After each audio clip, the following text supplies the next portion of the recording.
Good evening, everyone. Welcome to the December 6, 2021 meeting of the Albany County Legislature. My name is Andrew Joyce, and I serve as chair of the Albany County Legislature. Our rules allow for a period of public comment before our meetings. I'd like to note that the information for participation in tonight's public forum has been on the legislature's website since last week. This is the same format we have used since the pandemic began, which has produced robust public discourse over the last few months. Speakers will be allowed 5 minutes each. I'd like to remind everyone, if you're not speaking, please silence your devices. Madam Clerk, please call the roll. Beston. Present. Brewski. Bergdorf. Present. Chapman. Brewski Clay. is here. Here. Gotcha, Brewski. Clary. Clary. I know I saw him. Clary. He's right there. I see him. Canisso. Here. Cunningham. Cunningham. Demolowitz. Here. Drake. Here. Efacoro. Here. Ethier. Here. Feeney. Here. Fine. Here. Grimm. Here. Andrew Joyce. Here. Ray Joyce. Cohn. I saw him coming. Cohn. Lakakis. Right here. Lockhart. Here. Muriello. He's still trying to join. Mayo. Here. McLaughlin. Here. McLean Lane. Here. Miller. Present. O'Brien. Here. Hurley. Here. Peter. Here, ma'am. Plosky. Here. Reedy. Here. Reinhardt. Here. Ricard. Present, Madam Clerk. Simpson. Here. Boucher. Present. Smith. Here. Tunney. Here. Ward. Here. Whalen. Here. Willingham. Present. Cohn. Ray Joyce. Cunningham. Here. Here.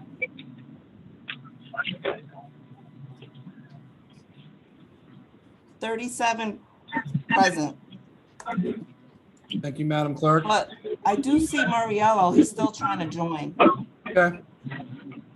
Bill Markham is present. Madam Clerk, please identify the first speaker. There are no speakers. Is there anyone in the meeting who would like to make a public comment?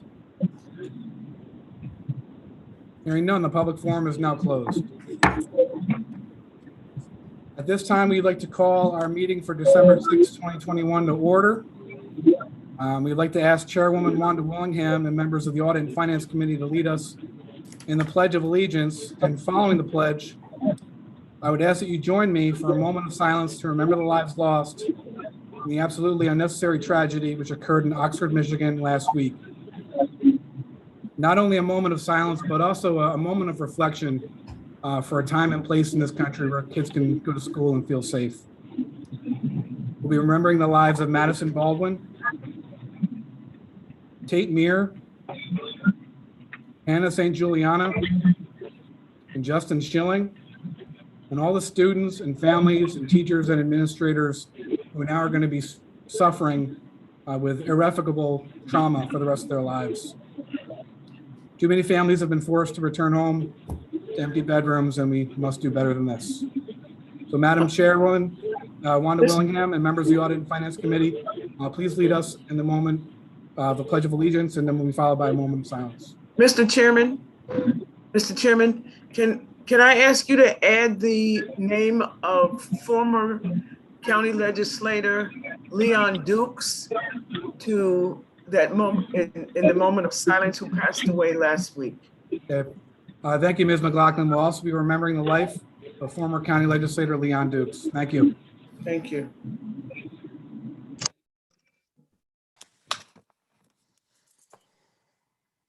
I pledge allegiance To the to the flag flag of the United of the United States of States of America America, and to the republic which it stands, one nation, under God, God, indivisible, with liberty and justice for all. all.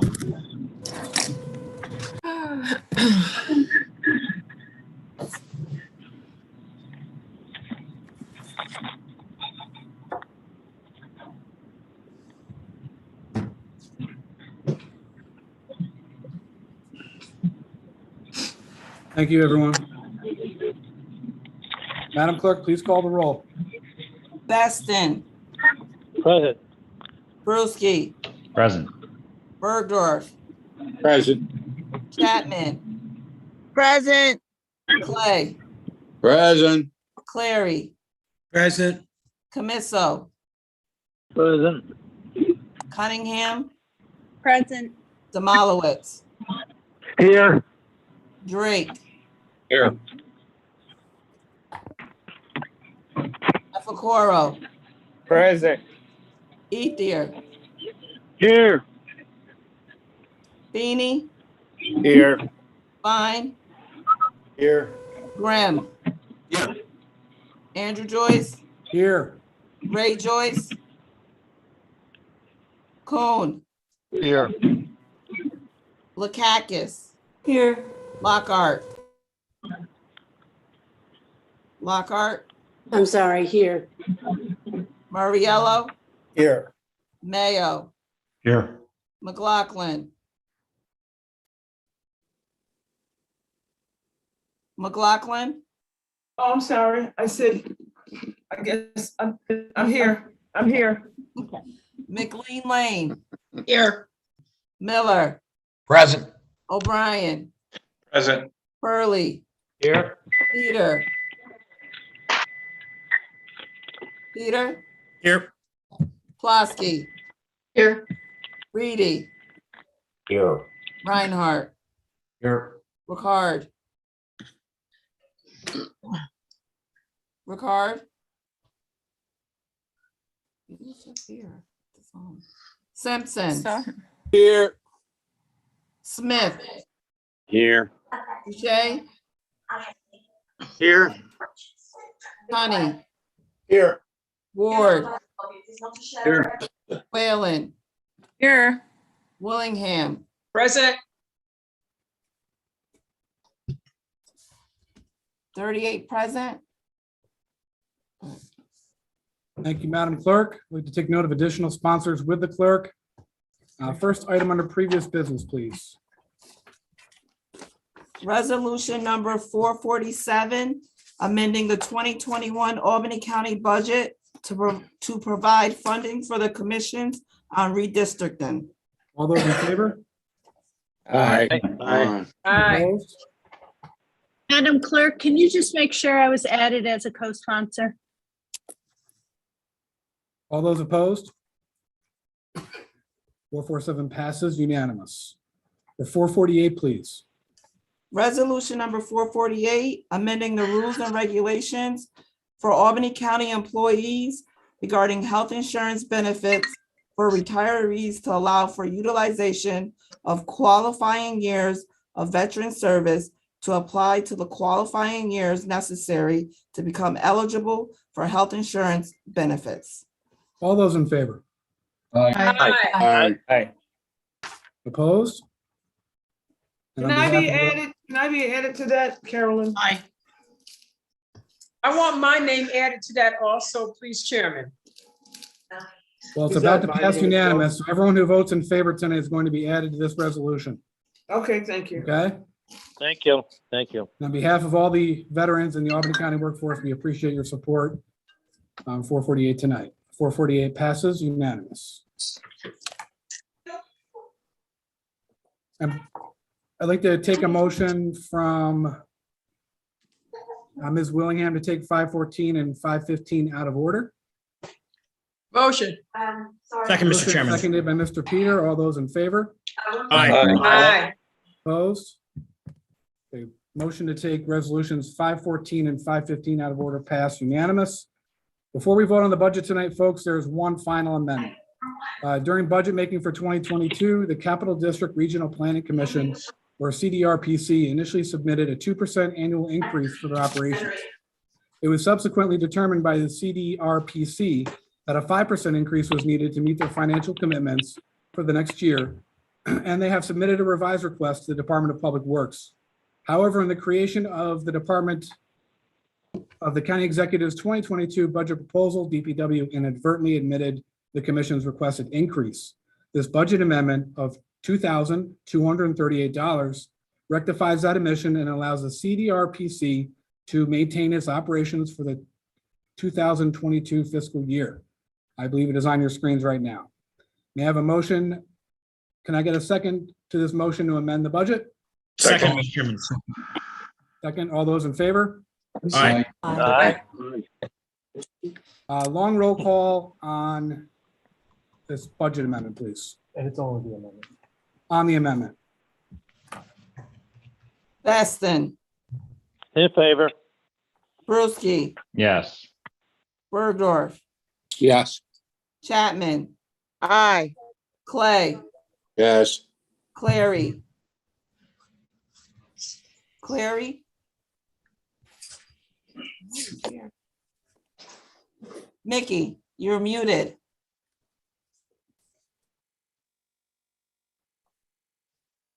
I see him. He's muted, Andrew. Okay. Camisso, Yes. Cunningham, Yes. Demalowitz, Yes. Drake, Yes. Efacoro, Yes. Ethier. Gil,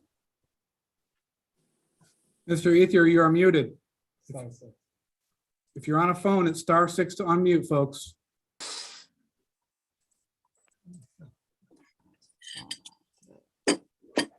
Beanie, Yes. Fine, Yes. Grimm. Andrew Joyce, Yes. Ray Joyce. Absent. Boone, Yes. Lakakis, Yes. Lockhart, Yes. Murriello, Yes. Mayo, Yes. McLaughlin.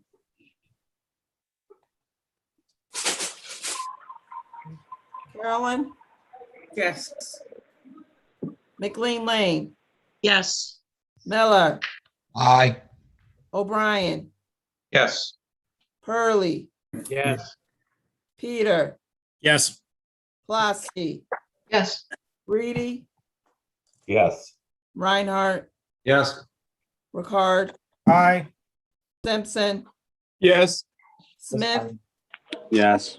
Jay, Yes. Tunney, Yes. Ward, Yes. Whalen, Yes. Willingham, Yes. Where can I go watch it? Gill, Clary is yes. and Clary is yes. Unanimous, 38. Nicole, you got my yes? Yes, I did. Okay, thanks. Thank you.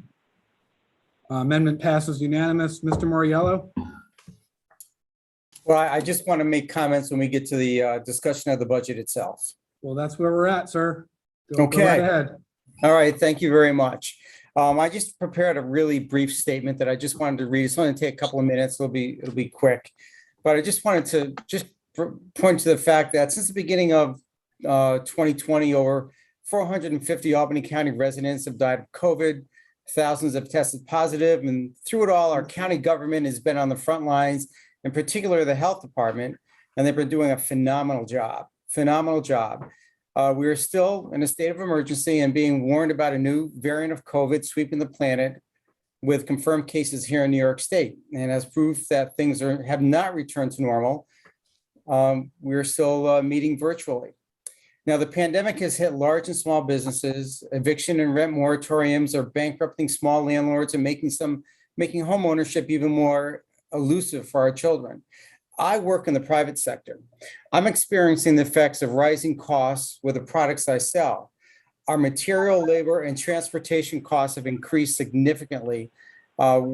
We have a price increase we do once a year, and it's always on October 1st. Our increases, our cost of doing business went up 15%.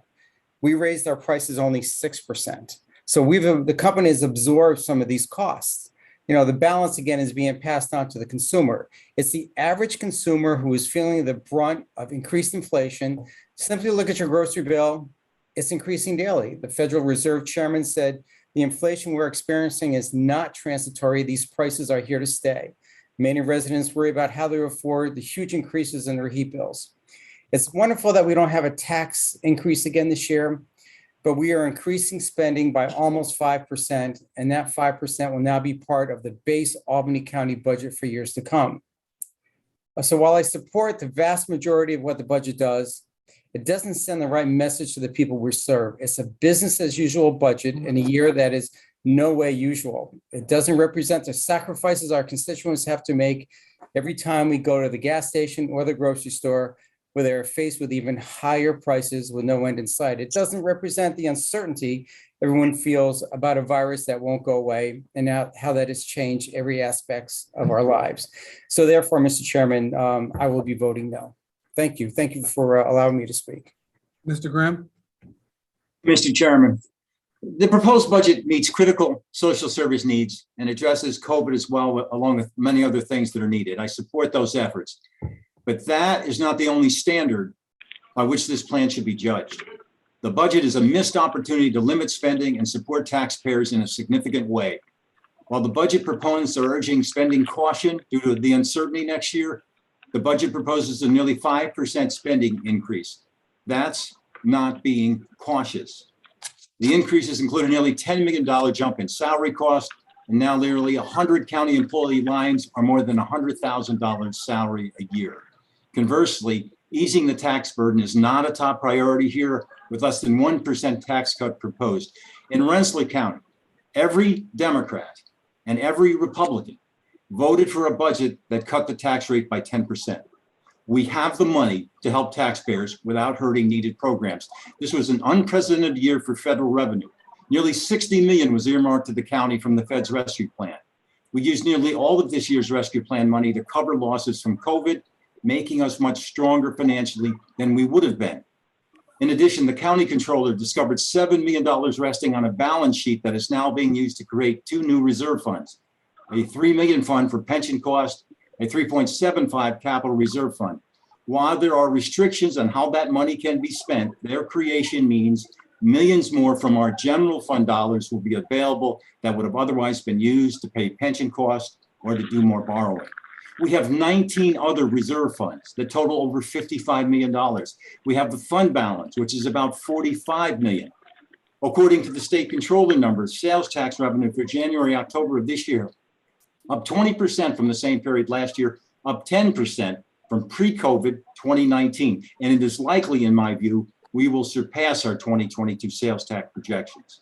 We will get over $4 million from the tobacco settlement, funds we won't have to provide ourselves. And the 2022 budget does not include any money regarding the millions coming from the opioid settlements now in the works, and from marijuana sales, which are another future revenue source. The $29.5 million due us from the federal rescue plan in 2022 is not included in the 2022 budget, though we know we will get that money. The $2 million a year revenue from the MVP Arena deal is not in the 2022 budget as well, because no contract was signed before budget time. Our budget is very generous towards many selected priorities. Why isn't the taxpayer one of them? A no vote on the budget is not against things. It is for something especially needed now with high inflation, allowing people to keep more of their own money. A no vote is for taxpayer fairness. I hope we send this budget back tonight for revision with that in mind. Thank you, Mr. Chairman. Ms. Whalen? Thank you, Mr. Chairman, for allowing me to speak. First, I too would like to recognize the hard work that went into creating this budget. I know that there was a lot of fear of the unknown with the COVID pandemic and the revenue shortfalls that it would cause. Luckily, Albany County received $60 million in federal rescue relief monies that enabled the county to offset its losses, with the first installment received last June in the amount of $30 million. The county's fiscal outlook is bright. It expects to receive its next installment of $30 million in federal rescue relief monies this next year. Sales tax revenues are up higher than pre-pandemic numbers, and other funds have healthy reserves totaling over $90 million. We also have new revenue streams in the form of cannabis sales that will also enhance our budgetary prowess. I am thrilled that we are able to continue to provide necessary and quality services to the residents of Albany County, especially its vulnerable populations. In this budget, we have increased many salaries and created and added some new positions. In fact, over 100 county employees are now making over $100,000 a year. I understand that salary increases in some instances up over 5% were given because there were concerns, and valid ones, about retaining a quality workforce and keeping salaries competitive. We have a wonderful workforce, and workforce retention is important. But on the flip side of that, retaining the residents and taxpayers of Albany County in Albany County is also important. And I'm disappointed that this budget does not give enough back to the residents of this county and its taxpayers. We have a windfall of cash, and while we are rewarding a few, there are many others we should be rewarding. Rewarding the few but not the many is what bothers me about this budget. Giving the taxpayers a small property tax rebate of less than 1% when we are flush with cash is not indicative of a desire to retain residents in this county or entice them to come here. First, we should remember that this money belongs to all the taxpayers of Albany County. Many of our residents have lost jobs, businesses, and loved ones from COVID, and I submit to you that our taxpayers should be getting more of a property tax rate rebate. Some neighboring counties have given their taxpayers property tax rebates of 10% in their next year's budget. That kind of gesture is what will retain residents in and attract them to our county. I feel that a less than 1% tax rebate does not indicate a desire to retain our taxpayers here, but rather will chase them away and encourage them to move out of Albany County to neighboring counties such as Rensselaer, where they are giving residents a tax rebate of 10% next year, and Saratoga County, where they have both the lowest property tax rate in all of New York State, along with the lowest sales tax rates in all of New York State. I'm also disappointed by the fact that this budget does not award our rank and file employees one-time bonuses, which would be allowed to be paid from the federal relief monies. While many of our employees are getting a 2% raise, that is a standard raise negotiated by the unions under their contracts that those employees are already entitled to. I think that many rank and file employees, especially those that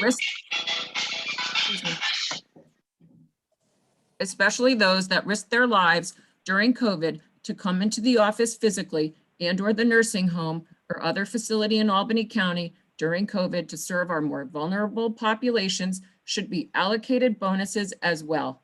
One-time bonuses. They should be given one-time bonuses, and that is nowhere in this budget. This is an allowed use under the terms of the federal. 1 minute, Ms. Whalen. I was disappointed to see that those types of one-time bonuses are not being given as a thank you to many of our deserving employees. I think this budget is a budget that only rewards the few and not the many. And as such, I'm voting no on the passage of this budget. Thank you very much for your time. Mr. Purley? Thank you, Mr. Chairman. I also will be voting no on the budget resolution, and I appreciate the opportunity to briefly explain my reasoning in hopes that others may join in sending a message of solidarity and support to consumers in Albany County.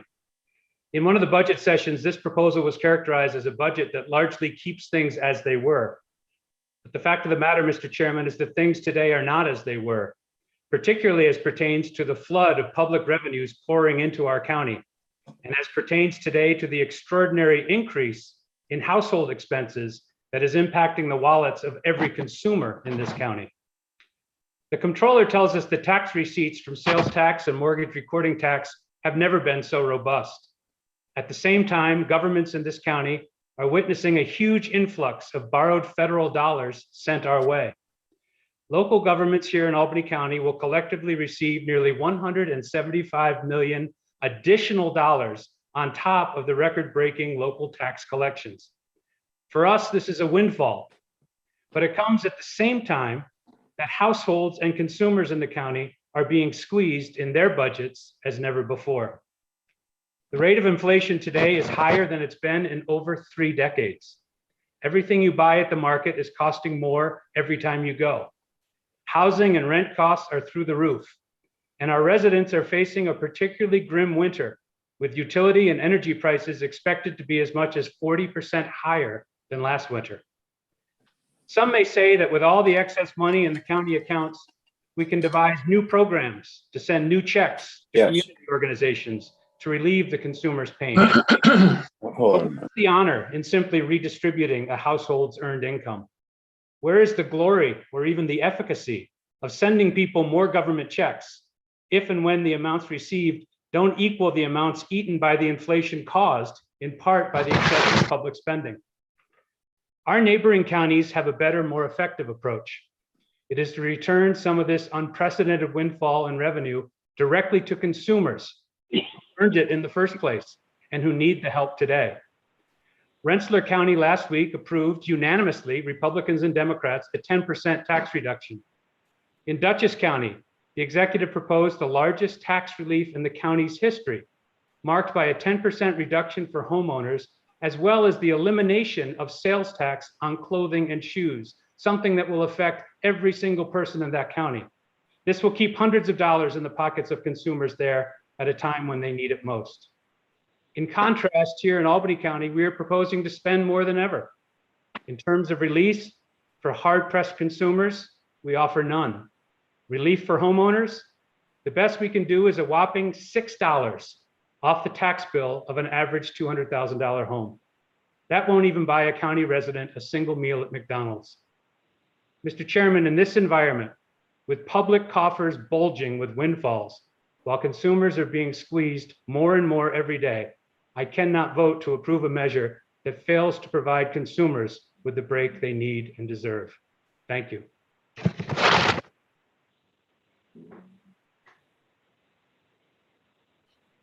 Just as a reminder, everyone, we have 5 minutes to speak on these individual items and 3 minutes for a rebuttal total. With that, Mr. Drake. Thank you. This is a budget that speaks volumes for government, large S, but does not speak to the private and the business sector. Any sector where your livelihood depends on costs and the ability to get by, this doesn't work.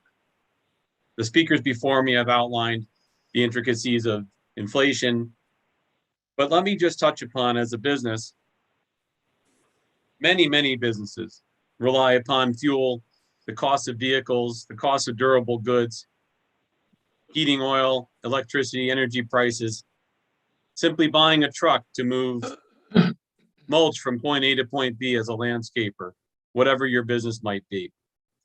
What's important to note is that the private citizens of our county, the businesses, the workers, don't have an opportunity to mitigate by raising their prices or their collections to fit the budget. They have to fit their budget to what the economy will bear for them. We talk a lot about money put aside for a rainy day, and I think Mr. Grimm outlined it's about $100 million. Really what that means is we're putting it aside to spend at another time. I don't think that's the best fiduciary role that we can take. I think we should let our citizens and our taxpayers decide how best to spend their money. Right now, we have an opportunity to do something differently. Every time we show restraint, we set the pace, we show that we can do a better job. Not only putting out social programs and paying our staff well, but also rewarding our taxpayers who have spent decades supporting this county. Think about how many taxes we pay. Everybody likes to counter what I'm saying by telling us that even if we reduce our tax base by 10 or 15%, which we could do easily, and consider we have about $15 million in excess, even aside from all the windfall that we're receiving. And remembering that our citizens are not receiving this windfall. If we have a $100 million tax levy, every $1 million that we reduce that is 1%. With 15 million in excess, who's to say we couldn't have a 15% reduction? Consider that. But as we do this, we look at this as our money, and I don't think that's the right approach. I think this is the taxpayers' money. We're taking from the taxpayers to give it back to the taxpayers in forms of programs and subsidies. While what they buy and the buying power of their dollars gets worse and worse. And we see this particularly with those who don't have the ability to vote themselves more money or vote themselves a higher revenue base. And I think we should consider not only the worker on a fixed income, but also our poorest segments of society who are on a fixed income based on social programs and benefits. $100 today buys a whole lot less at the grocery store and at the pump than it bought even 6 months ago. The private economy, individual citizens deserve the same respect for their hard-earned money that the government does. We want to be able to clothe our kids. We want to be able to put food on the table. And for many, many people, while this windfall has come to the government, those businesses and those individuals have experienced tremendous losses, possibly losing their job, maybe their businesses, losing clients, losing revenue, or just simply unable to pay the bills. If we continue to drive that trend by being a part of that problem, we're doing nothing to help it. At the end of the day, there's never been a moment in the last 3 decades where we've had a greater opportunity to make a difference and show restraint and be a strong fiduciary of our taxpayers and our citizens. Thank you. Mr. Bergdorf. Thank you, Mr. Chairman. I share virtually all of the concerns of my colleagues. I have wrestled with this vote over the weekend because I have never voted against the budget before as a member of the Audit and Finance Committee. But what has become very clear to me is that the revenue in this budget is unclear. People are concerned about sales tax income, which seems to be increasing at a more rapid rate than is projected. There are real property transactions going on and mortgage recording taxes being recorded at a rate that has been unprecedented. We have new revenues from naming rights for the MVP arena. And it's obvious to me that we are going to have a large amount of vacancies in funded positions across the budget. While I realize that these are uncertain times in terms of the pandemic and the economy, I also believe, as my colleagues do, I filled up my truck the other day and it cost me $100 for gas. This time last year, it cost me $55 for a tank of gas. And everybody is feeling that sort of pain. But yet in this budget, we have significant raises, some which I have voted against, new positions, some which I voted for and some which I voted against. I very much support our sheriff and our health department for their unprecedented efforts in securing our county and in their phenomenal efforts in trying to control the pandemic. Having said all that, I feel that we really need to remain vigilant.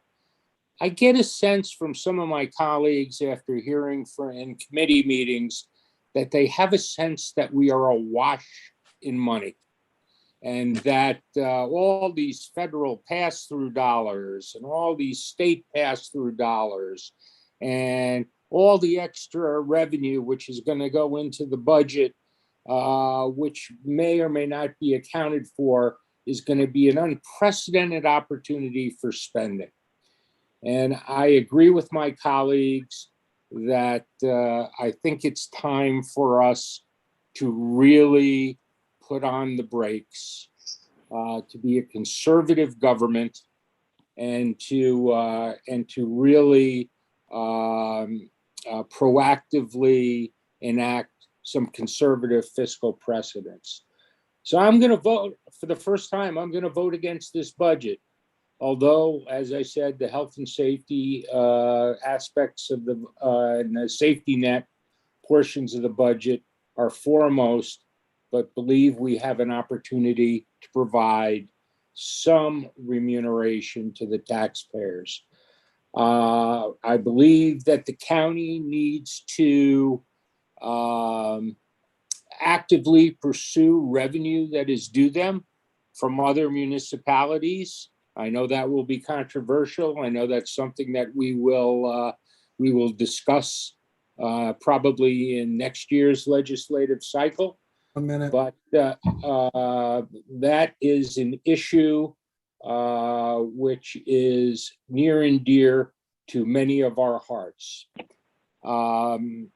I'm not sure how this budget vote will go. I think I have a sense, but if it goes the way it is, if it's majority versus minority, I would challenge County Executive McCoy and the legislative leadership 30 seconds. to take a very proactive role to bring our fund balance to well over $70 million, which is what is recommended by the controller. But I would rather see some money go back to the taxpayers. Thank you very much, Mr. Chairman. Ms. McLean-Lane. Thank you very much for recognizing me, Mr. Chairman. I find it interesting that my colleagues bring up the example of Rensselaer County as something that we should follow. A 10%, cut in the budget, or their, or however they want to frame it, does sound really fancy. However, there are some numbers that you do need to know about Rensselaer County. Even though their average home price is approximately $185,000, their average property tax rate is $30 more a year than ours. And their effective property tax rate is 2.5%.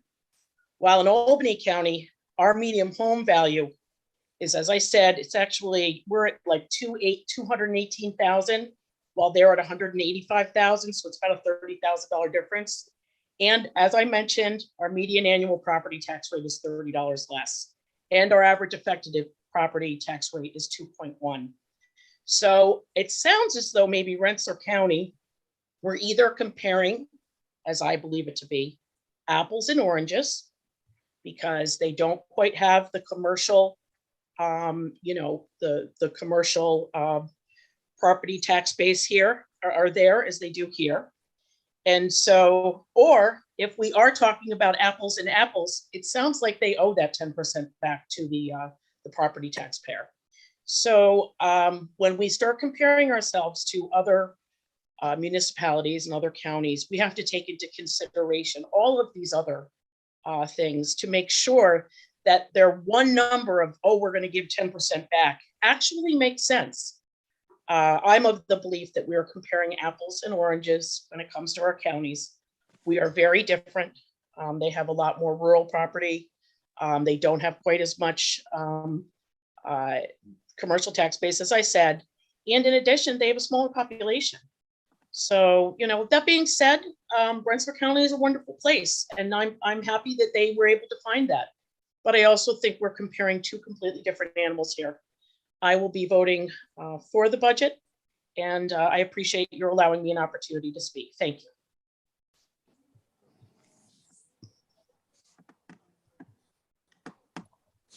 Mr. Efacoro. Thank you very much, Mr. Chairman. It's always great to listen to my colleague Alison McLean speak. Mr. Chairman, the county executive, the Audit and Finance Committee, and members and staffs of the legislature worked very hard and tirelessly to get where we are today. This budget ensures that our social services department, our health department, the sheriff and correctional facilities remain open and operational during these tough times that we are in. Mr. Chairman, while I agree that our homeowners deserve tax decrease, we can all also agree that our county executive, Dan McCoy, has kept property taxes flat for the last 8 years. I repeat that again. The county executive has kept property taxes flat for the last 8 years, even when there were no federal dollars pouring in here and there. Mr. Chairman, my Republican colleagues, or our Republican colleagues, had a chance to state their grievances during the budget hearings and the Audit and Finance Committee meetings. But I believe that what we are witnessing now, after not stating all these grievances in their hearings and meetings, I believe what we are witnessing now is an attempt to hijack the process for a publicity stunt.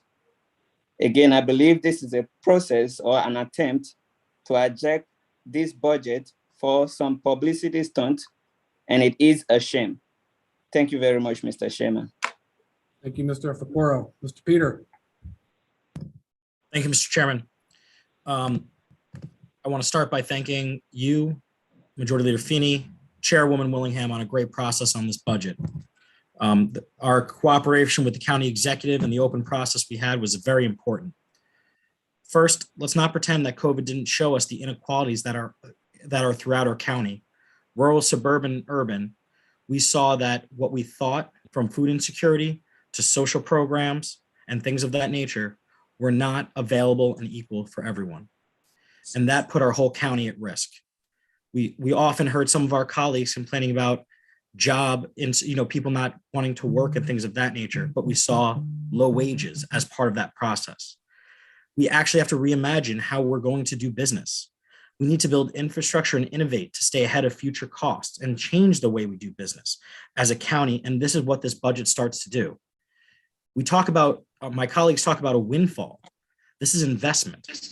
This is not us throwing money at problems. This is us looking at problems that are long held throughout the county and us trying to make sure that everyone has the ability to succeed, everyone has the ability to get healthcare, and everyone has the ability to get a good job.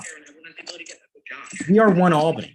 What's good for our localities is good for the whole county, from the economic activity that happens in the suburbs or the city of Albany. When the city of Albany helps create jobs or helps host jobs, where then those individuals commute back to the suburbs, to the rural entities, that's one Albany. That's better for everyone. And we have to stop doing this us versus them mentality that my colleagues seem to promote. And they do it from a perspective where they probably come into the city, a lot of their constituents or themselves, for a paycheck, don't pay property taxes to the city of Albany and leave. I would challenge my Republican colleagues in the year ahead, if they truly think we're being wasteful, as this budget adds projects, programs, and social programs that are going to take care of everyone, to not take credit for a budget they've publicly lambasted for a very, as my colleague, Mr. Barraro said, a publicity stunt. Don't take credit for it. You want to be the activists of allegedly the taxpayers while we're looking at programs that this budget provides. Hopefully we won't see you at any ribbon cuttings, so we won't have to call you a hypocrite. I'll be voting yes on this budget. Ms. Cunningham. Thank you, Mr. Chairman. I actually hadn't planned on speaking today, but feel compelled to after the sort of series of speeches that were kind of reiterating a set of talking points, however you want to describe it, kind of a publicity stunt. I also want to commend our county executive, Dan McCoy, you, Mr. Chairman, our Audit and Finance Chairwoman, Wanda Willingham, our Vice Chair of the Audit and Finance Committee, Matt Peter, and the Majority Leader, Mr. Feeney. Most of us sat through a lot of the budget hearings. I think I was there for pretty much all of them. And one thing that struck me and is a large reason I will be voting very emphatically yes on this budget is that there were a couple of themes that came through. One was continued strong fiscal stewardship, and we are lucky in Albany County that we have exceptional leaders, as I just mentioned, who take seriously the idea that we need to be strong and serious and conservative fiscal stewards of those county dollars. And what I saw through the budget hearings was not just using the federal monies to offset losses, but also a very thoughtful process that looked at investment in our community. And this has been a very tough 2 years of COVID with one thing that jumped out, I think, to all of us, and that is, wow, we have exceptional leadership at our county agency level and our county executive level. And we saw that, and you can still see it today by the COVID response. And the other theme that I saw in the budget hearings that I was really glad to see was an investment in our county workforce. We're lucky that we have a tremendously talented, hardworking workforce, which again, we saw time and again during the COVID public health emergency, which we're still facing, exceptional work and such dedication and commitment. And the other thing that I really liked seeing was not just an investment in that workforce, but also a lot of emphasis on professional development, which we have to do if we are going to retain that workforce. And I was really glad to see some innovative ideas and programs to attempt to invest in the workforce in that respect. So again, I want to compliment all of those who really rolled up their sleeves and worked on this. I am very delighted to vote yes. I think this is a smart budget this year. I think there's a lot of investment that will go very far in helping to continue to secure our future. Thank you, Mr. Chairman. Ms. McLaughlin. Thank you, Mr. Chairman, for recognizing me.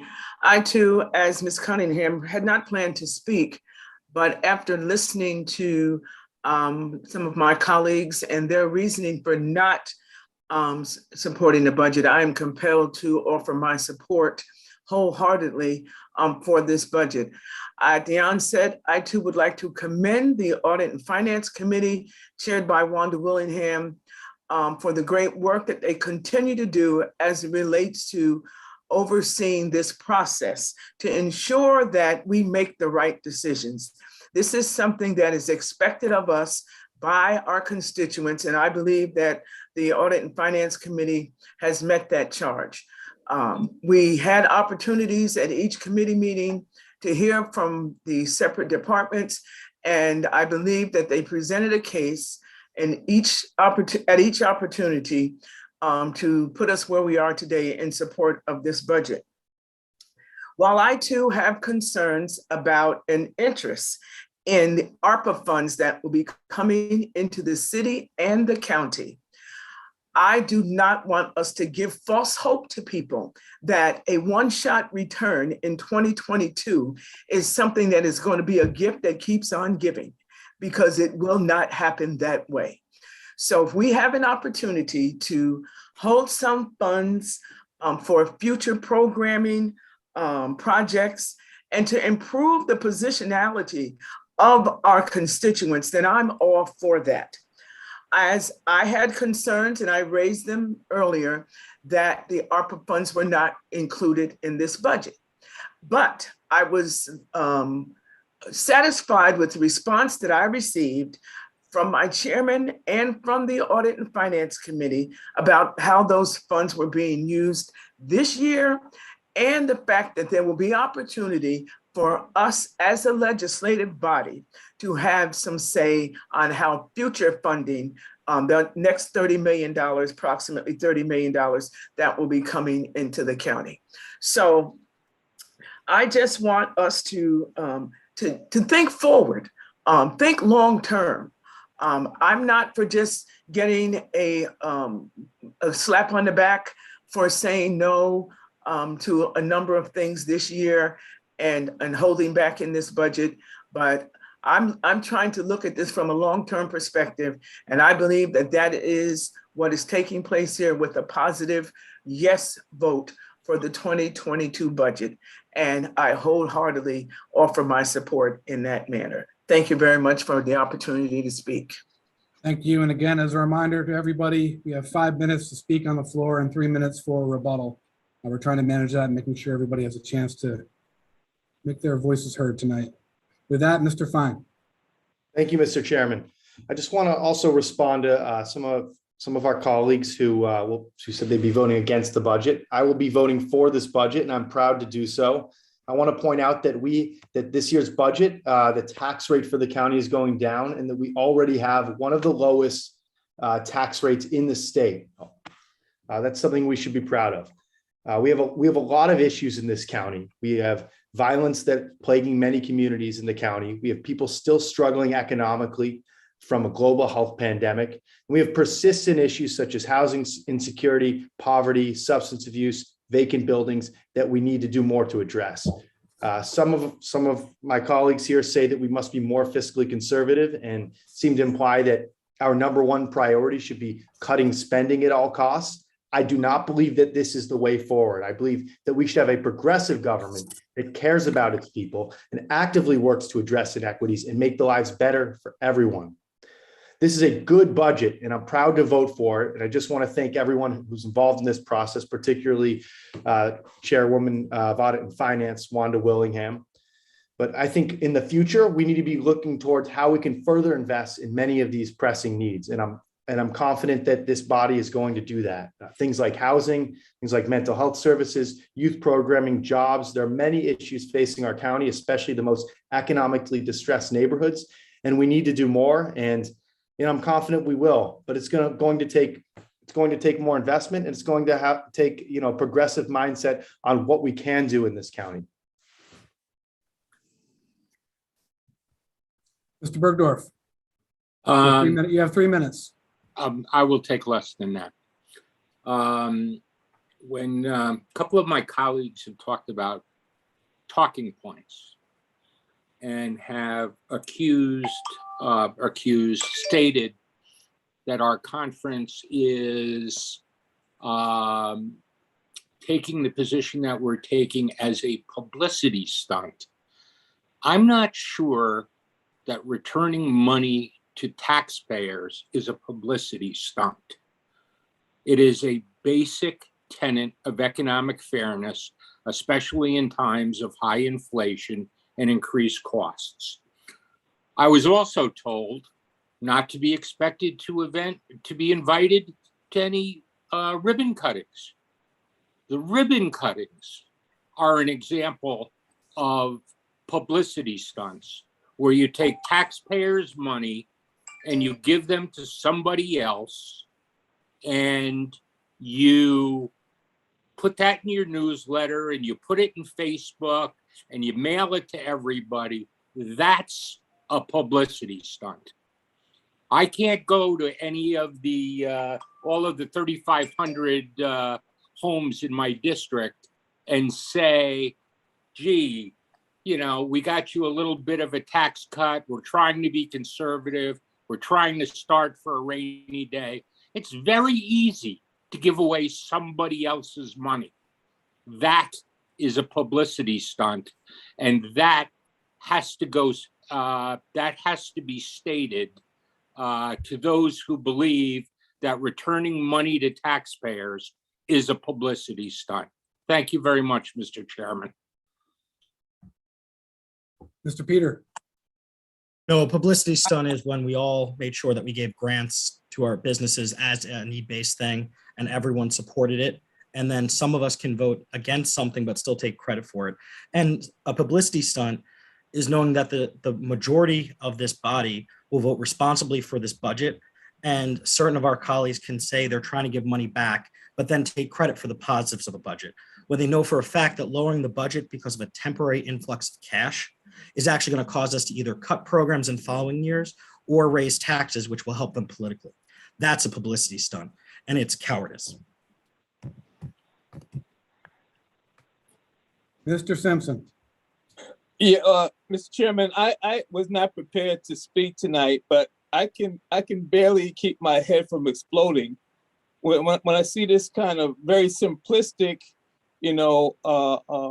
arguments about, fiscal largesse.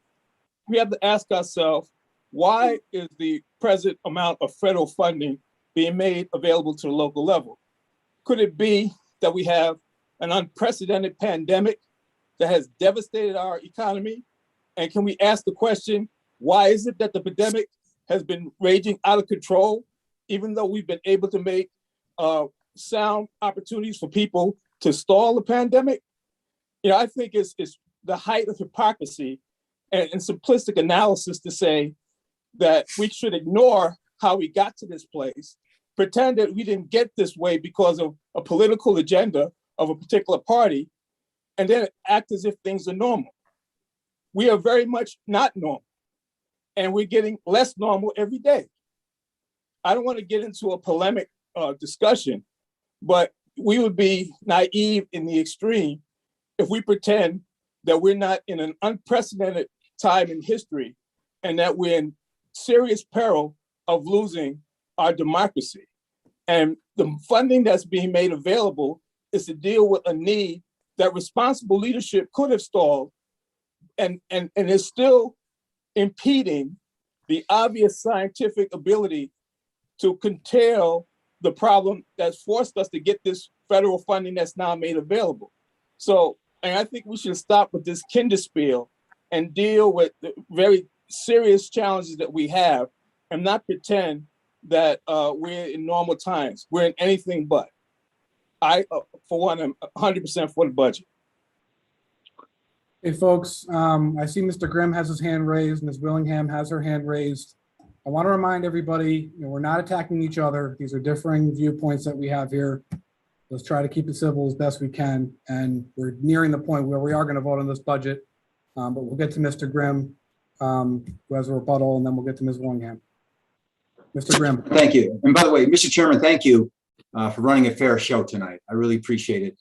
You've been without comment. You're passing around and giving us all a chance to speak, and I appreciate that very much. Hey, we're 39 people. We all come from different places. We all have different principles and values, and we're expressing those tonight. And I'm so proud of my Republican colleagues because we spoke, yeah, we have a conservative philosophy, but we believe in it. And we believe we can take care of all the programs that have ribbon cuttings and at the same time ease the burden on taxpayers. I think that's a laudable goal. If you notice, we didn't attack anybody personally. That's another reason I'm proud of the Republican caucus tonight. We stated our principles and how they apply to budgeting, and I'm very proud of that. And I'm very disappointed in a couple of members who question our motives, because we believe down to our socks in these principles, just as you guys believe in your principles down to your socks, and I respect that as well. So that's just the final word I want to say. And again, thank you, Mr. Chairman. Ms. Willingham. Thank you, Mr. Chairman. First of all, I just want to thank all of the Audit and Finance Committee people, all of the members. I also want to thank the chairman and my vice chairman, especially Matt Peter, and all those that worked on this budget.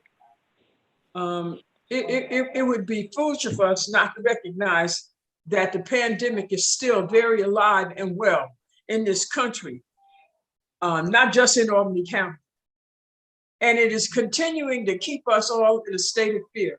Its effects, such as the ones that are going on in Michigan right now with the loss of lives of young people by other young people and another young person. These are all issues that we've been affected by. And so I believe mostly because of the pandemic.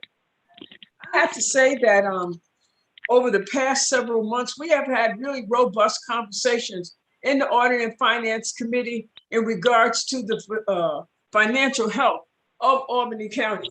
And everyone had their opportunity to speak and to offer what they felt was the best way to come about sound financial decisions for Albany County. I am asking absolutely for support of what I feel is a sound budget that we have delivered here. I think all of the county departments have been able to run efficiently because of the sound financial decisions that have been made over several years of what we have had to deal with. This budget has not just been affected by what has gone on this year, but last year too. And we also have to look to the future to see how the decisions that we make this year will affect what happens next year also. We have worked tirelessly to present a budget that is able to deliver a balanced delivery of services throughout the county to all of our county residents and all of our constituency. There are many issues we realize that we will still have to confront, in the future. But I think right now that this budget is in a place to enable us to move forward, to do the things that we need to do in the upcoming years. We realize that we have infrastructure issues that have to be addressed. But the one thing I am proud of is the way we have been trying to tackle the salary issues of those people that we realize have put in a lot of work. And especially out there at that nursing home, where we realize that folks, we have tried to raise salaries for those people because they have worked so hard and so diligently to keep people safe. That includes providing education and continuing to train people too at this time. We have been able to find money for small businesses and mental health services. There have been a lot of things that have gone on that I would hate that we would ignore. I just ask right now that as far as party differences are concerned, that we look to the issues of the people and not to the issues of each party. It's the people that we should be concerned with and most concerned about. So I ask for support for this budget. I ask that we try to leave this at a point where the people of Albany County feel that we all have worked toward providing them with a budget that is going to enable the county executive and the rest of us to take care of Albany County constituents. I ask that you all would please consider voting in favor of this budget. Thank you. Thank you, Mr. Chairman. Mr. Efficoro, any last words? Yes, thank you very much, Mr. Chairman. I also want to just thank our Audit and Finance Chair, Wanda Willingham, for all the work that you did during this process. And also want to state that our health department, they have worked tirelessly during this last year and a half, or even more than a year and a half. They have been working long hours, and this is going to provide support. This budget is going to provide support to these health departments, to these staffs who have been working so tirelessly. And when you vote against this budget, you are voting against these workers, you are voting against these staffs who has been protecting our county and keeping everyone safe. and working tirelessly to make sure everyone gets vaccinated. When you vote against this budget, you are basically putting your back on these staffs and workers. And so I want you to carry on the guilt. When you vote against this budget tonight, I want you to carry on the guilt that you are voting against our health care workers. Thank you, Mr. Chairman. Mr. Chairman, Mr. Ethier. yes, I think we had a long, healthy debate on the budget. I'd like to call for the question to vote. The point is noted, Mr. Ethier. We will hold the vote now without having me go through the process of calling the question. I think we've had good debate tonight. Our priorities are continuing to keep our county safe during this pandemic, making key investments in our future through youth and community development programming, and unleashing Albany County's job creating and economic development potential all here in the spending plan. I also want to thank Audit and Finance Committee Chair Wanda Willingham, Vice Chair Matthew Peter, our Budget Director Eric Ford, all the staff that put in long hours, members of our Audit and Finance Committee that put in long hours, and everyone that participated in this process to get it to this point. Also, we want to thank our County Executive Dan McCoy, Commissioner Riley, and their teams for presenting what I believe is a sound and feasible proposal for us to build upon. And we heard a lot of suggestions tonight and a lot of differing viewpoints. All of these suggestions and all of these opinions would have been helpful during the budget making process, not at the tail end. That requires political will, it requires courage, it requires hard work to get into that process and make your voices heard on some of the items that were brought in tonight. It's just disingenuous to come in on the night to vote and bring these points up, and we could have been working on this over the past several months. With that, Madam Clerk, long roll call on resolution 514 as amended. Beston, In favor? Brewski, Yes. Bergdorf, No. Chapman, Yes. Clay, Yes. Clary, Clary, Mr. Cleary, I could see him saying yes and giving a thumbs up. we got a vote in the affirmative from Mr. Cleary. Camisso, Yes. Cunningham, Yes. Demalowitz, Yes. Drake, No. Efacoro, Yes. Ethier, Yes. Feeney, Yes. Fine, Yes. Grimm, No. Andrew Joyce, Yes. Kuhn, Yes. Lukakis, Yes. Lockhart, Yeah, no. Muriello, No. Mayo, Yes. McLaughlin, Yes. McLean Lane, Yes. Miller, Yes. O'Brien, O'Brien, Mr. O'Brien, you're muted. Yes, I'm sorry. Hurley, No. Peter, Enthusiastically, yes. Plosky, Yes. Reedy, Yes. Reinhardt, Yes. Ricard, Aye, Madam Clerk. Simpson, Yes. Smith, No. Touche, Yes. Tunney, No. Ward, Yes. Whalen, No. Willingham, I vote yes, and I thank all of those who did.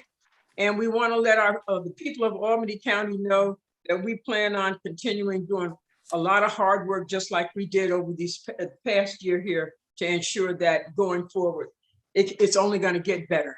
Thank you. Yes. 29 yes, 9 no. Chairman, I hope you got Mickey Cleary as a yes. We've got you, Mr. Cleary. Yes. Thank you. Budget passes 29 yes, 9 no. First item under current business, please. Resolution 450. Authorizing an Member Cat. agreement with the New York State Office for the Aging regarding the Medicare Improvement for Patients and Providers Act grant. Those in favor? Aye. Opposed? Aye. Resolution 450 passes unanimous. 451, please. Authorizing an agreement with Life Path regarding adult day services for seniors. All those in favor? Aye. Aye. Okay, can I go back? Can I go back? Stand by, everyone.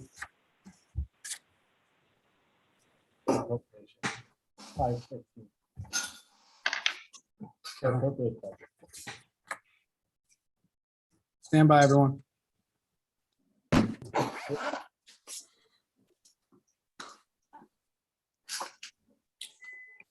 Folks, we need to vote on the appropriations as well. I had 514 here. I didn't note 515. Bear with us a moment. I'd like to ask the Madam Clerk to do a long roll call on resolution 515. These are the appropriations.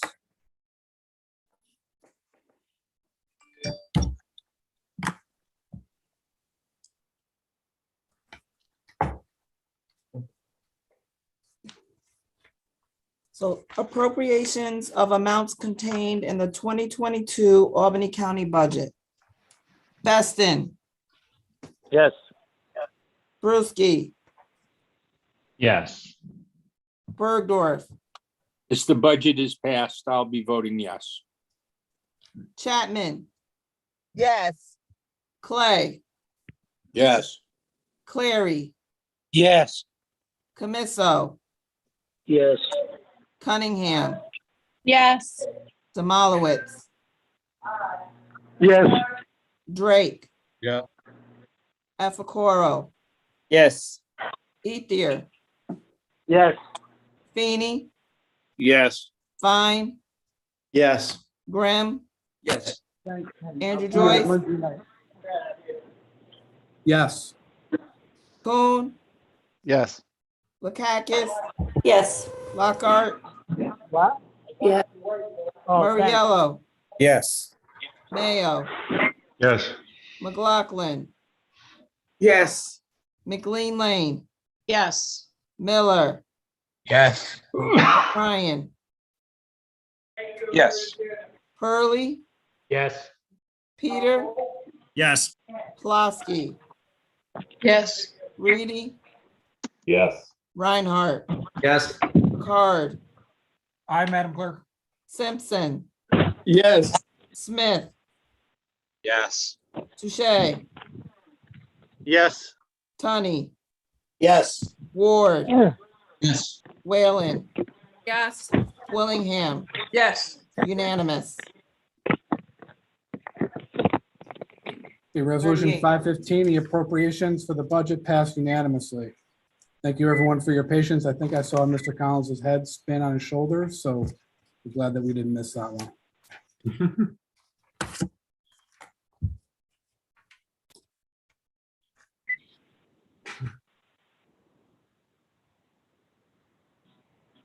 452, please. Authorizing an agreement with DentServe Dental Services regarding dental services for residents at the Shaker Place Rehabilitation and Nursing Center.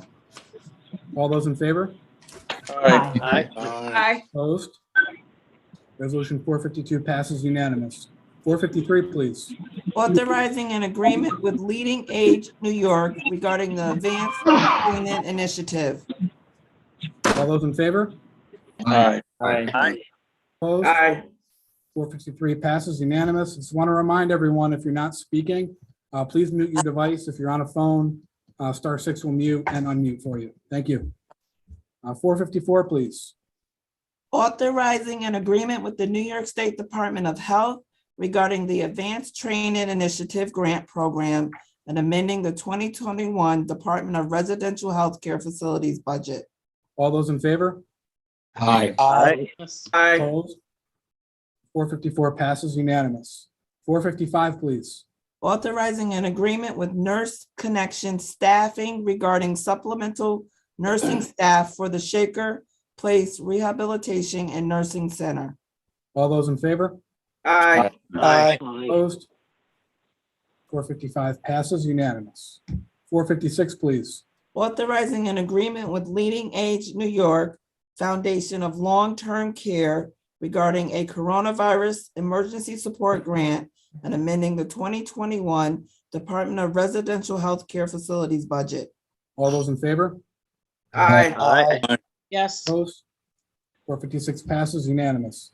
457, please. Authorizing an agreement with Thomson Reuters regarding Westlaw Legal Research Services software. All those in favor? Aye. yes, Opposed? 457 passes unanimous. 458, please. Amending resolution number 113 for 2021 regarding prevention education and amending the 2021 Crime Victim and Sexual Violence Center budget. All those in favor? Aye. Opposed? 458 passes unanimous. 459, please. Amending resolution number 370 for 2021 to accept additional grant funding regarding the COVID-19 vaccine response program. All those in favor? Aye. Aye. Opposed? 459 passes unanimous. 460, please. Amending the 2021 Department of Health budget, public health technician. All those in favor? Aye. yes, Opposed? 460 passes unanimous. 461, please. Amending the 2021 Health Department budget, overtime. All those in favor? Aye. Opposed? 461 passes unanimous. 462, please. Authorizing an agreement with Information Management Associates regarding patient and billing software at the Department of Mental Health. All those in favor? Aye. Aye. yes, Opposed? 462 passes unanimous. 463, please. Authorizing an interdepartmental agreement regarding single point of access services. All those in favor? Aye. Opposed? 463 passes unanimous. 464, please. Amending the 2021 Department of Mental Health budget, overtime. All those in favor? Aye. yes, Opposed? 464 passes unanimous. 465, please. Authorizing an agreement with the New York State Office of Addiction Services and Supports regarding workforce development funding. All those in favor? Aye. yes, Opposed? 465 passes unanimous. 466, please. Authorizing an agreement with the New York State Office of Mental Health regarding workforce enhancement funding. All those in favor? Aye. Opposed? 466 passes unanimous. 467, please. Authorizing agreements with participating municipalities regarding advanced life support services. All those in favor? Aye. Opposed? Aye. 467 passes unanimous. 468, please. Authorizing agreements with participating municipalities regarding emergency medical technician services. All those in favor? Opposed? 468 passes unanimous. 469, please. Authorizing an assessment to Niagara Mohawk Power Corporation for electrical power for the new E911 center. All those in favor? Aye. Opposed? 469 passes unanimous. 470, please. Authorizing an agreement with the New York State Stop DWI Foundation regarding the 2022 Stop DWI High Visibility Engagement Campaign Grant. All those in favor? Aye. Opposed? Mr. Chairman, just please note my abstention On on this 470? 470 and 471, please. We've got it. Thank you. Resolution 470 passes with one abstention. 471, please. Authorizing the 2022 Albany County Stop DWI Plan and authorizing an agreement with the New York State Governor's Traffic Safety Committee. All those in favor? Aye. Opposed? 471 passes with one abstention. 472, please. Authorizing an agreement with Securus Technologies regarding telephone services at the Albany County Corrections and Rehabilitative Services Center. All those in favor? Aye. Aye. Opposed? 472 passes unanimous. 473, please. Authorizing an agreement with Trinity Services Group regarding food service at the Albany County Corrections and Rehabilitative Services Center. All those in favor? Aye. Aye. Opposed? 473 passes unanimous. 474, please. Confirming the appointment of the Commissioner of the Department of Social Services. All those in favor? Aye. Aye. Opposed? We'd like to congratulate our Commissioner on behalf of the Albany County Legislature, Michelle McClave, for her steadfast dedication and her hard work, and congratulations on your reappointment, Michelle. Great work. 474 passes unanimous. 475, please. Authorizing Shaker Place Rehabilitation and Nursing Center to consider out-of-county applicants for the positions of registered nurse, licensed practical nurse, and certified nursing assistant. All those in favor? Aye. Opposed? 475 passes unanimous. 476, please. Amending the 2021 Sheriff's Office budget, correctional facility. All those in favor? Aye. Opposed? Aye. 476 passes unanimous. 477, please. Amending the 2021 Albany County budget, coroner's office adjustments. All those in favor? Aye. Aye. Opposed? Aye. 477 passes unanimous. 478, please. Authorizing an agreement for the maintenance and support of the Cooperative Extension Association of Albany County for the year 2022. All those in favor? Aye. Aye. Opposed? Aye. 478 passes unanimous. 479, please. Amending the 2021 Stormwater Coalition budget reimbursements. All those in favor? Aye. Aye. Opposed? 479 passes unanimous. 480, please. Amending the Albany County procurement policy. All those in favor? Aye. Aye. Opposed? 480 passes unanimous. 481, please. Authorizing an agreement with SHI regarding email and cybersecurity protection services. All those in favor? Aye. Aye. Opposed? 481 passes unanimous. 482, please. Amending the 2021 Department of Social Services budget, fees for services. All those in favor? Aye. Opposed? 482 passes unanimous. 483, please. Amending the 2021 Department of Residential Health Care Facilities budget, administrative adjustments. All those in favor?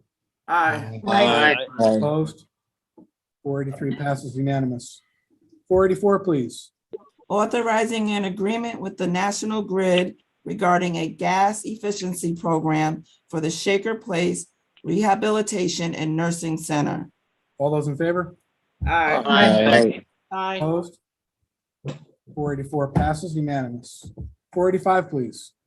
Authorizing a payment in lieu of taxes agreement with Yellow 8 regarding real property located at 518 Elm Avenue in the town of Bethlehem.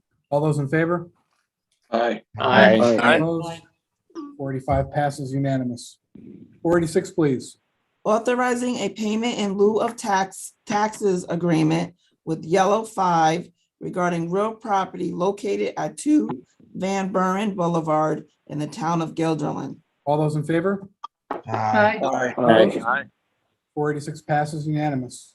487, please. Authorizing a payment in lieu of taxes agreement with Hellos Energy, New York regarding real property located at Dunsville Road in the town of Guilderland. All those in favor? Aye. 487 passes unanimous. 488, please. Authorizing the conveyance of real property located at 311 Second Avenue in the city of Albany. All those in favor? Aye. Opposed? 488 passes unanimous. 489, please. Authorizing an agreement with the New York State Homes and Community Renewal to receive Community Development Block Grant CARES Act funds. All those in favor? Aye. Aye. Opposed? 489 passes unanimous. 490, please. Authorizing an agreement with the Albany County Land Bank Corporation regarding the New York State Housing Trust Fund Corporation to receive Community Development Block Grant. All those in favor? Aye. Opposed? 490 passes unanimous. 491, please. Approving the establishment and creation of a retirement contribution reserve fund in the Albany County budget. All those in favor? Aye. Opposed? 491 passes unanimous. 492, please. Approving the establishment and creation of a capital reserve fund in the Albany County budget. All those in favor? Aye. Opposed? 492 passes unanimous. 493, please. Amending the 2021 Albany County budget administrative adjustments. All those in favor? Aye. Opposed? 493 passes unanimous. 494, please. Amending the rules and regulations for Albany County employees regarding longevity payments which are made to the Albany County workforce. All those in favor? Mr. Chairman, Mr. Bergdorf. I'm going to vote no on this, and I'm going to tell you why. I think that we have the wrong priorities with longevity payments. I think to give $5,000 to people who have been there over 25 years. You talk about wanting to support the rank and file. You want to talk about supporting the people that make $15 an hour. This longevity fee should be skewed further down the down the payroll strata, so that people at the nursing home who are there 3 years and 5 years and 7 years and 9 years are getting more money as opposed to the highest paid county officials who are getting $5,000 for 25 years. So I am going to vote no, because not a publicity stunt. We need to figure out a way to remunerate the rank and file in Albany County as opposed to the people at the top end of the totem pole. So I am voting no. Moriello. Mr. Chairman, I'm just requesting a long roll call vote. Thank you. Okay. Long roll call on resolution 494, please. Weston, In favor. Bruschi.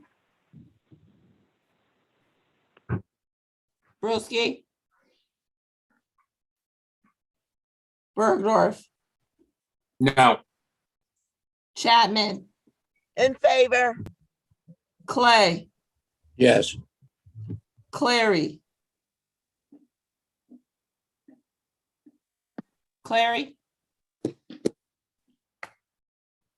Camisso, Yes. Cunningham, Yes. Demolowitz, Yes. Drake, No. Efacoro, Yes. Ethier, Gill, Feeney, Yes. Fine, Yes.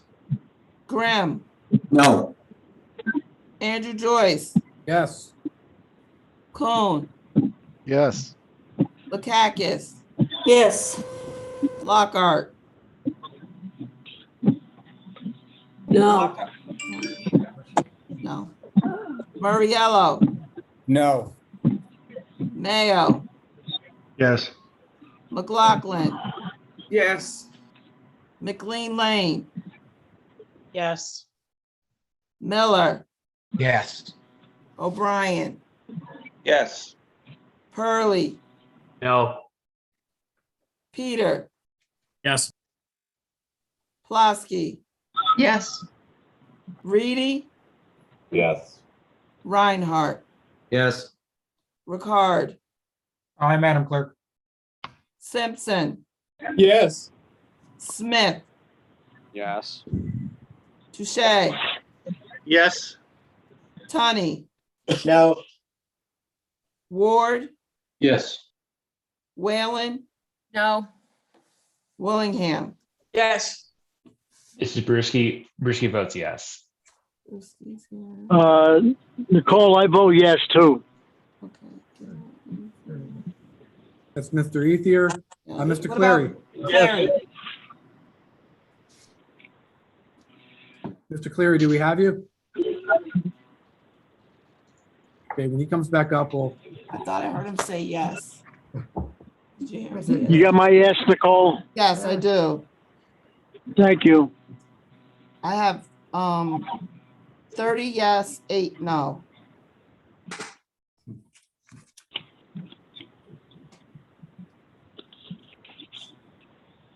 Resolution 494 passes, 30 yes, 8 no. 495, please. Authorizing an agreement with the New York State Department of Transportation regarding the construction on the Albany County Rail Trail over New Scotland Road. All those in favor? Aye. Opposed? 495 passes unanimous. 496, please. Authorizing the submission of a grant application to the Capital District Transportation Committee regarding resurfacing and safety improvements to County Route 151. All those in favor? Aye. Opposed? 496 passes unanimous. 497, please. Authorizing an agreement with CT Mail Associates regarding professional, architectural, and engineering services for various Albany County projects.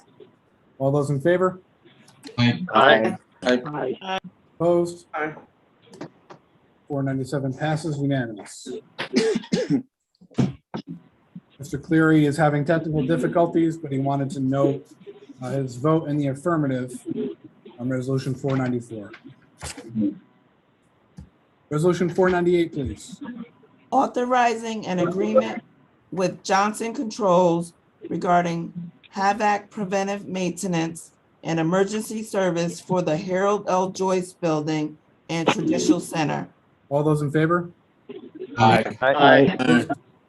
498 passes unanimous. 499, please. Authorizing an agreement with Eckert Mechanical regarding HVAC preventive maintenance and emergency service for the Harold L. Joyce Building, Social Services Building, County Courthouse, and Traditional Center. All those in favor? Aye. Opposed? 499 passes unanimous. Resolution 500, please. Authorizing an agreement with Gilbane Building Company regarding construction management services for the Capital District Juvenile Secure Detention Facility. All those in favor? Aye. Opposed? Resolution 500 passes unanimous. Resolution 501, please. Authorizing an agreement with Smart Architects and Engineering regarding design and construction services for renovations at the Capital District Juvenile Secure Detention Facility. All those in favor? Aye. Opposed? 501 passes unanimous. Resolution 502, please. Authorizing an agreement with AOW Associates regarding general construction services for the Albany County Times Union Center lockers, dressing rooms, and hallway upgrades project. All those in favor? Aye. Opposed? Resolution 502 passes unanimous. Resolution 503, please. Authorizing an agreement with Hewitt Young Electric regarding electrical construction services for the Albany County Times Union Center lockers, dressing rooms, and hallway upgrades project. All those in favor? Aye. Opposed? Resolution 503 passes unanimous. Resolution 504, please. Authorizing an agreement with Eckert Mechanical regarding plumbing construction services for the Albany County Times Union Center lockers, dressing rooms, and hallway upgrades project. All those in favor? Aye. Opposed? 504 passes unanimous. 505, please. Authorizing an agreement with Eckert Mechanical regarding mechanical construction services for the Albany County Times Union Center lockers, dressing rooms, and hallway upgrades project. All those in favor? Aye. Opposed? 505 passes unanimous. 506, please. Authorizing an agreement with Insight Public Sector regarding a countywide broadband feasibility and implementation study and amending the 2021 Albany County budget. All those in favor? Aye. Opposed? 506 passes unanimous. 507, please.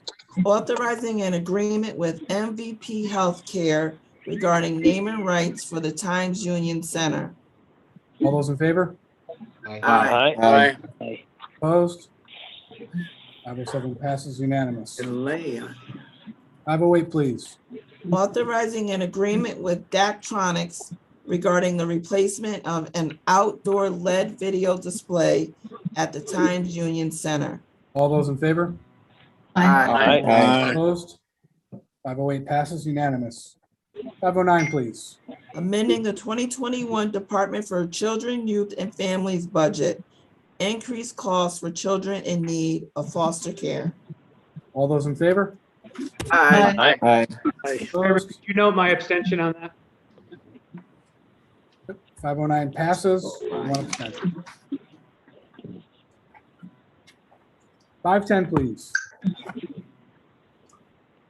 Amending the 2021 Department for Children, Youth, and Families budget. Increased placement costs for raise the age secure detention needs. All those in favor? Aye. Opposed? Resolution 510 passes unanimous. 511, please. Authorizing the submission of a grant application to the Capital Region Partnership for Invasive Species Management regarding treatment to eradicate the invasive plant lesser salandine at Ann Lee Pond Nature and Historic Preserve. Nice job, Madam Clerk. All those in favor? Aye. Opposed? 511 passes unanimous. 512, please. Authorizing an agreement with the New York State Office of Parks, Recreation, and Historic Preservation and amending the 2021 Department of Economic Development, Conservation, and Planning budget. All those in favor? Aye. Opposed? 512 passes unanimous. Before we get on to 513, I wanted to note there is an error on at least a printed copy of the agenda tonight. It's noted that Ms. Lakakis is a co-sponsor. That is a typo. It's supposed to say Lockhart. 513, please. Albany County to seek reimbursement for the County Sheriff Department for overtime and other related costs due to the increased public safety patrols and dispatching required in the city that is above and beyond its standard patrol. Long roll call, please.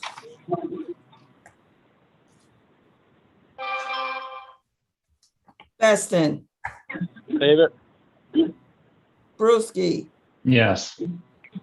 Hold on, Bergman, folks. Hold on, folks. Yes. Mr. Moriello. He's on mute. Isn't that normally referred to committee? We're not sending this to committee, Mr. Moriello. We were never informed of that. Why are we not sending it to committee? I think we're going to speak with one voice on this resolution tonight. Enough review has been done. We're comfortable voting on this tonight. Well, no, I protest to this vote. I think this should be going to committee. It's our normal procedure to send these resolutions to committee where we vet them and discuss them. And I think we should follow our procedures and send this to committee. Motion to suspend the chair. Second. Okay, we have a motion to sustain this decision. We're going to vote on this tonight, Mr. Moriello. You're free to speak on it if you like, but we will be voting on this. Long roll call, please.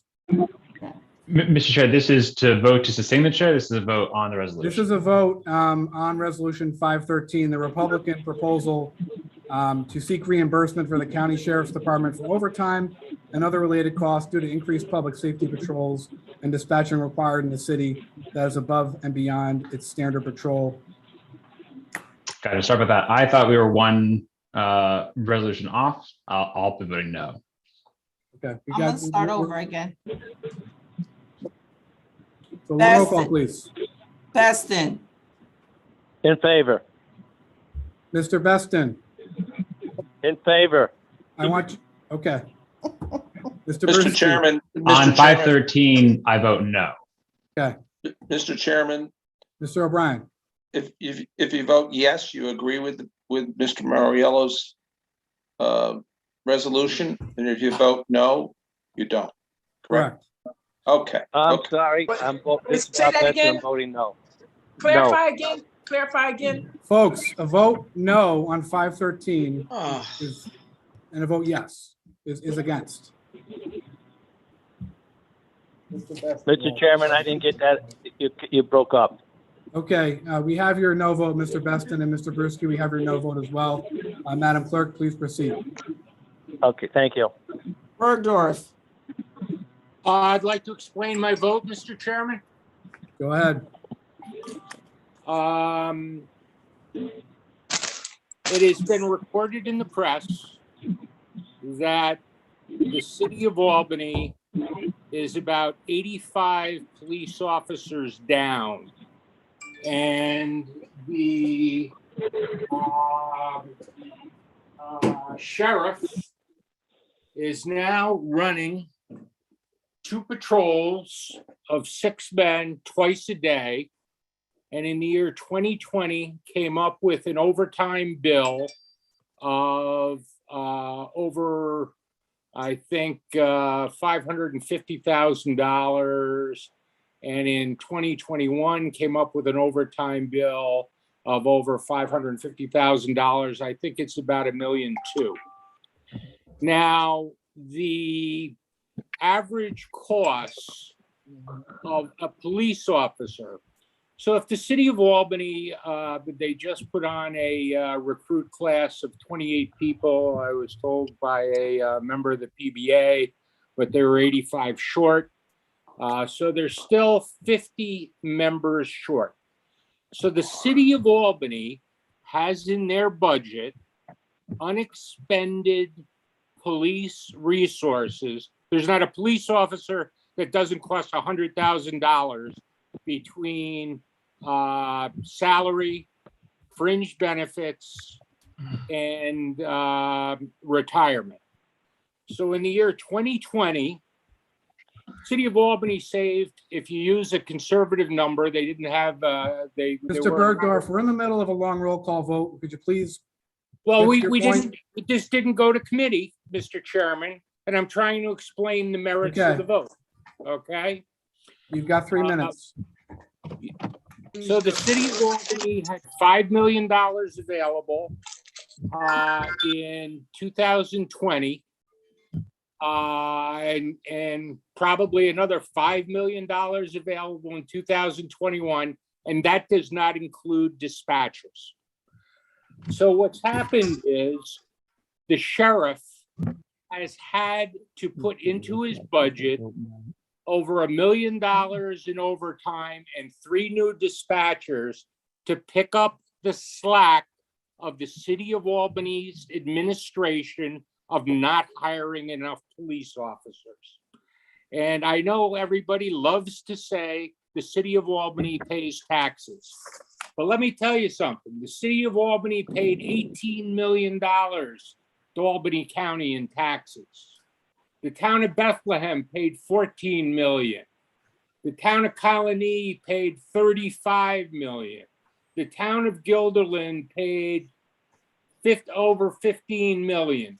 So essentially, the 3 towns have paid 3/4 of the county sales tax, not sales tax, property taxes, and is totally subsidizing the city of Albany that has a windfall of vacant positions over the last 2 years of over $10 million.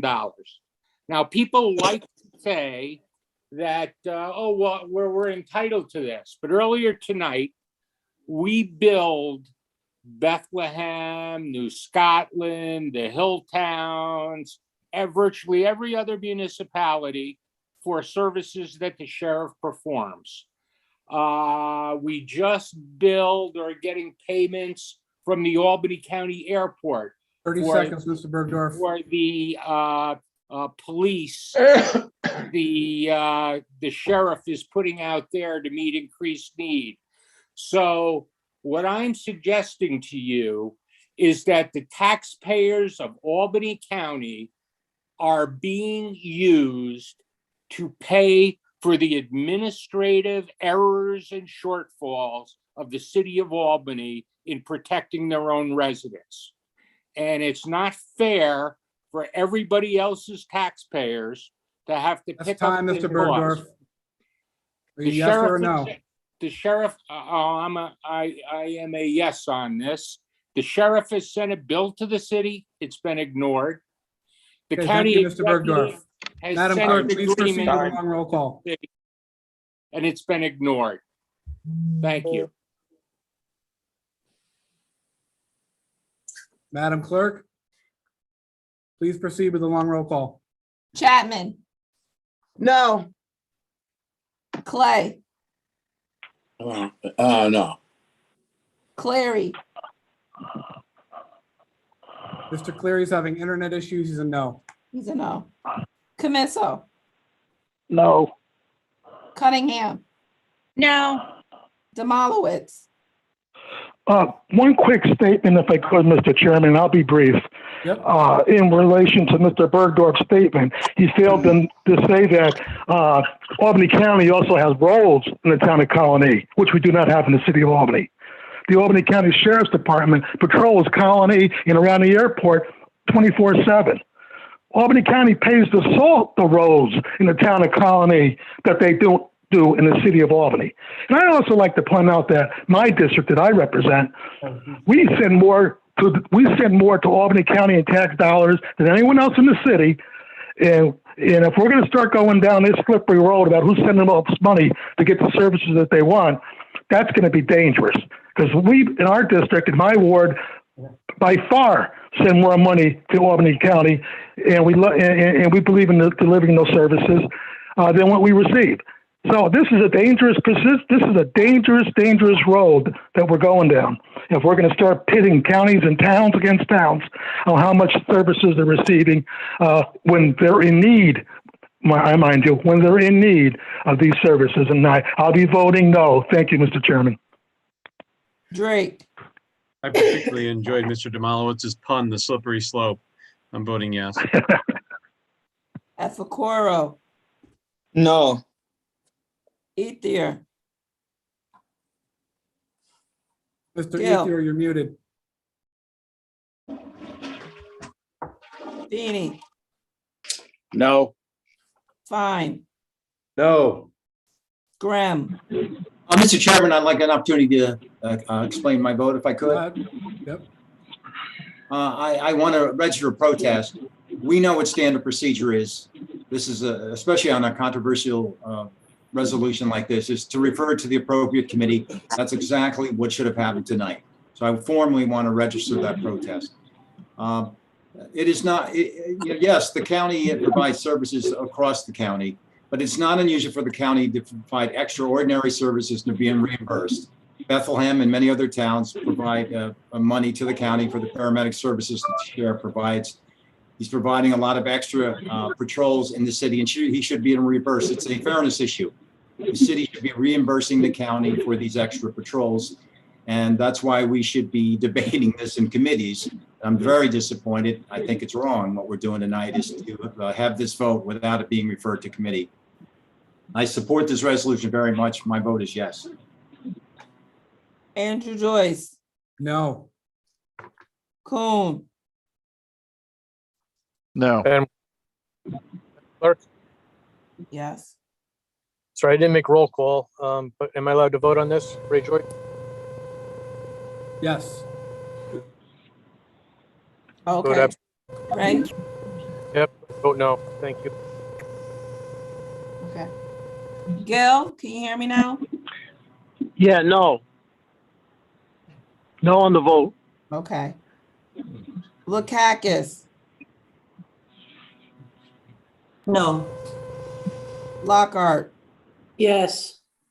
Murriello, Mr. Chairman, just a quick comment, just as I stated before the vote, I want to be on record as protesting this vote, not following our standard procedure and sending this to committee. This is just a heavy-handed way of stopping debate. In a democracy, we debate any of these issues, and I understand it's controversial, but this is just a heavy-handed form of stopping the debate, and I feel we should have sent this to committee, so I'm voting yes on this resolution. Okay, Mr. Morel, that's fair. I understand that yourself and Mr. Grimm are the co-sponsors of this measure. Maybe we shouldn't have read about it in the newspaper before it got sent to a committee. You want to talk about heavy-handed, we talked about publicity stunts tonight. If you wanted to enter into this kind of process in a good faith way, we probably shouldn't have learned about it in the media before talking about it amongst leadership. So I have a lot of issues with the process as well. Thank you. Madam Clerk, continue. Mayo, No. McLaughlin, I live in the city of Albany and I vote no. McLean Lane, My family are taxpayers of the city of Albany and I vote no. Miller, No. O'Brien, No. Purley, Well, Mr. Chairman, I live in the hill towns and I'm deeply concerned about the sheriff's ability to continue to maintain current coverage and current protection to the residents, New Scotland, Western Guilderland, and the hill towns. So for that reason, I vote yes. Peter, I vote no, and I'd like to explain my vote, Mr. Chairman, if that's okay. Yes, sir. Thank you, Mr. Chairman.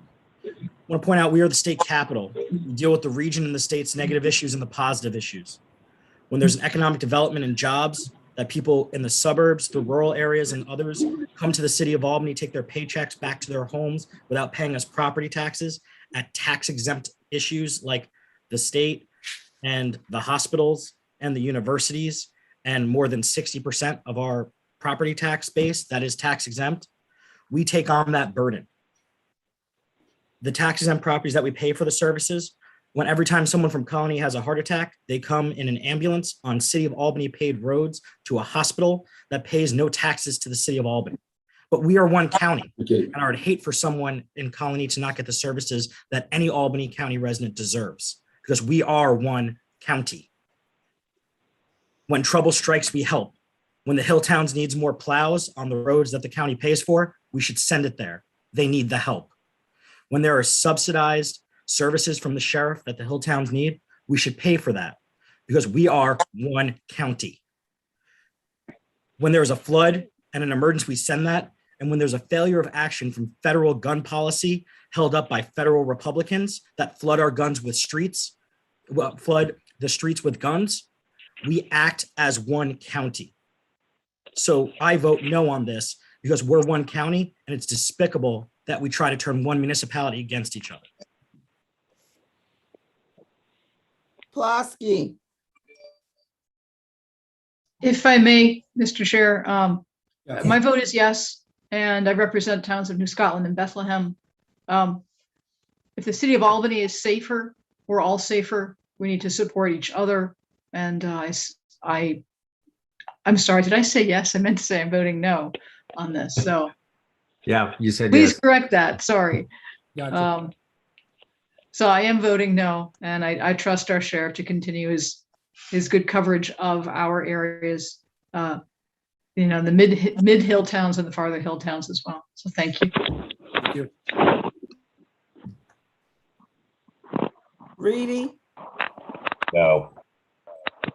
Reinhardt, The safety of every citizen in the county matters. I'm voting no. Ricard, Mr. Chairman, can I say a couple words? Sure. Thank you, Mr. Chairman. listen, several constituents reached out to me regarding this matter. The job of a legislator is obviously to represent, the constituents, who put you in office. So with that said, I did look into the matter. I had some questions on it too, personally, aside from what my constituents were saying. At the end of the day, though, I feel that my answers were adequately satisfied to the questions I had. So with that said, I will be voting no on this. Thank you. Simpson, No. Smith, No. Touche, No. Tunney, Yes. Ward, No. Whalen, Yes. Willingham, Wanda, you're on mute. Can you hear me now? I can hear you now. Okay, thank you very much. I'd like to just make a very short statement. When this first came up, I had asked the sheriff many months ago when he decided to give his services in the city of Albany. Did he have jurisdiction in the city of Albany? He told me he had jurisdiction in every municipality in the county. And with that said, I am voting no against this because I feel the sheriff is providing the services that are due the city of Albany, just like they're due Colony, whether it's Stocksburn, Westerlo, and so forth. So my vote is no. Thank you very much, Chairman. 8 yes, 31 no. I'll stand by, Madam Clerk. We have Mr. Cleary who wants to record his vote. He's here. Mr. Cleary, go ahead. Which one are we talking about now? We are on 513. Which is? Mr. Cleary, it's Albany County to seek. He's a no. Okay. Mr. Cleary, on 495 and